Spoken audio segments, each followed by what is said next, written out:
Ladies and gentlemen, we are Group 4 and our presentation today focuses on a critical evolution in Malaysia tort law. Our title is Beyond the Facility Provider, the Rise of Non-Delegable Duty and the Future of Hospital Liability in Malaysia. Well, historically, private hospitals have shielded themselves from liability by claiming they are merely provider of facility, not provider of medical care. However, recent federal court decisions have challenged this model, dismantling the independent contractor defense to close the legal gap for patients.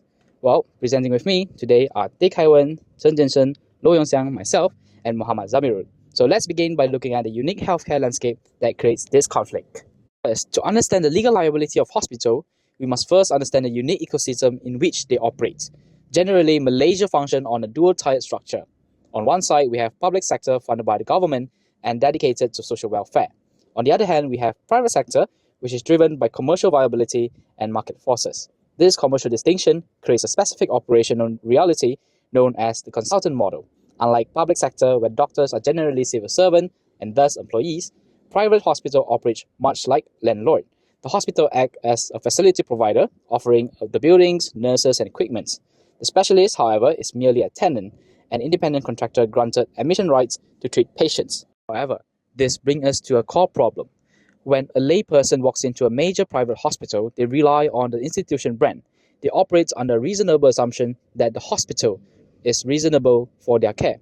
But historically, hospitals have exploited this consultant model to evade that very liability. Once we have established that the doctor was negligent, whether under Bolam or Fofiona test, the disputes immediately shift to the critical question of liability. Who pays the damage? Should it be the hospital, the doctor, or both? Well, traditionally, patients attempt the traditional route of vicarious liability. Legally, this is a form of secondary liability based on an ancient maxim which called respondent superior, which means let the master awards. While this logic is equitable because generally the employer has the deepest pockets and benefits from the work, so they should bear some responsibility. However, to succeed, the plaintiff must satisfy a two rigid tests. First, the relationship test. Is there a valid employer-employee relationship? Secondly, the connection stage. Did the tort occur in the course of employment? Well, this is precisely where the consultant model became a legal firewall. When court applied this legal test to this specialist, they claimed collapse right at stage 1. However, why so? First of all, because of clinical autonomy. Hospital administrator cannot dictate how the surgeon treats a patient, which fails the historical control test. Second, and most importantly, financial reality established a barrier, because this doctor filed a tax Form B and billed via free-for-service. The law views them as being in business on their own account. Having seen how the traditional route of vicarious liability often failed due to the independent contractor defense, the courts began to search for an alternative mechanism to address the injustice faced by patients.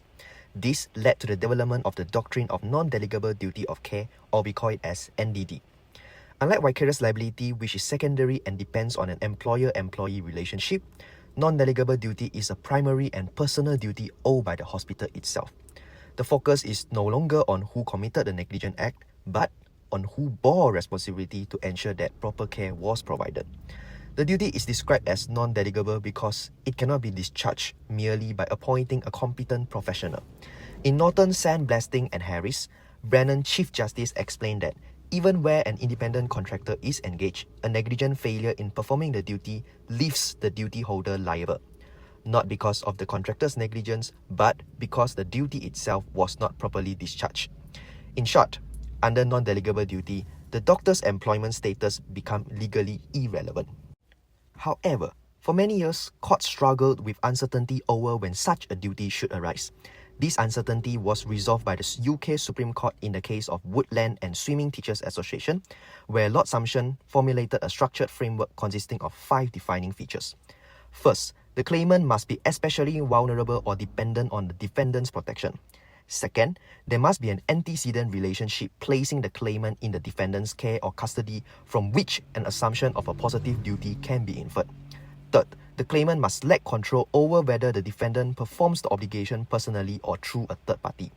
Fourth, the defendant must have delegated an integral part of its duty to a third party. And finally, the negligence must occur in the very function that was dedicated. Even where these features are satisfied, the court must still consider whether imposing liability is fair, just, and reasonable. Malaysia adopted this framework incrementally through several key cases. The first case is Dr. Kok Chong Seng. In this case, the hospital was not liable. Although the patient was vulnerable and admitted to the hospital, the court found that the antecedent relationship was primarily between the patient and the surgeon, whom the patient had privately consulted before the admission. The hospital merely provided facilities and did not assume a positive duty over the surgical care. As such, the non-delegable duty did not arise. Now then, the second case, Dr. Hari Krishnan marked a partial shift. The hospital was not liable for the surgeon's negligence but was liable for the anesthetist. The key factor was the lack of patient choice.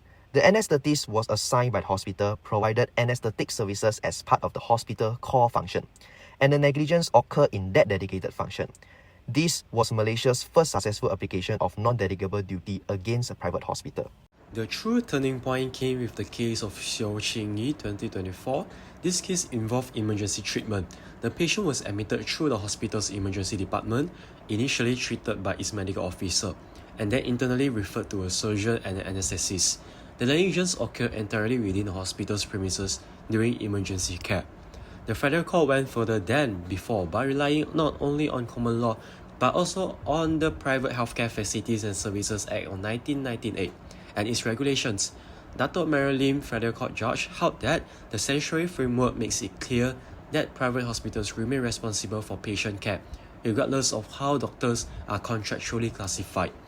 Her ladyship emphasized that the statutory scheme itself established an assumption of responsibility, thereby satisfying the second bullet feature. In emergency situations, patients rely on the hospital as an institution and should never be concerned with the back-end contractual arrangements. On the facts, all 5 bullet features were satisfied, and the hospital was held jointly liable with the anesthetist.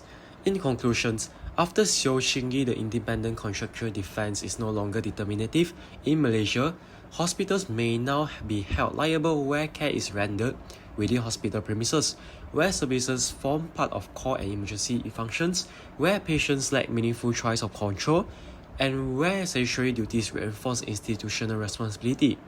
Liability is no longer avoided through contractual drafting, but assessed through context, functions, assumptions of duty, and statutory obligations. So, there are strong reasons to support hospital liability. First, enterprise risk. If hospitals profit from the brand and services, they should also bear the risk when things go wrong. Second, patient reliance. Patients rely on hospital system, not on hidden contracts between hospitals and doctors. Finally, access to justice. Holding hospitals liable prevents empty judgment when a negligent doctor is uninsured or bankrupt. However, the shift is not without concerns. One major criticism is defensive medicine. Once hospitals become legally responsible, doctors may feel pressured to order extra tests or procedures just to avoid being sued. While this protects them legally, it increases healthcare costs, which are ultimately passed on to patients. Another issue is what some call a civil war inside hospitals. If hospitals are sued, they may respond by bringing contribution or indemnity claims against their own doctors. This creates conflict between management and medical staff, which threatens teamwork and the idea of team-based care. There is also concern of patient dumping. Private hospitals might become reluctant to accept high-risk or emergency cases, fearing greater legal exposure. This could undermine access to timely treatment, especially for vulnerable patients. So, how do we deal with this risk? First, joint hospital doctor insurance. Right now, hospitals and doctors have separate insurance. When something goes wrong, they blame each other. A shared insurance policy encourages cooperation instead of legal fights. Second, stronger clinical governance. Hospitals can no longer act like simple landlords. They must become guardians of quality. This means properly checking doctors before allowing them to practice. If hospitals choose who works inside the system, they must take responsibility for that choice. So in conclusion, hospital liability in Malaysia has entered a new era. We have moved from seeing hospitals as mere landlords under vicarious liability to recognizing them as guardians under non-delegible duty. The decision in Xiao Qingyi reflects the reality that hospitals profit from their brands and system, and patients rely on them for self-care. The message from the court is clear. If hospitals open its door for profit, it must also guarantee the safety of the care delivered inside those doors. Thank you.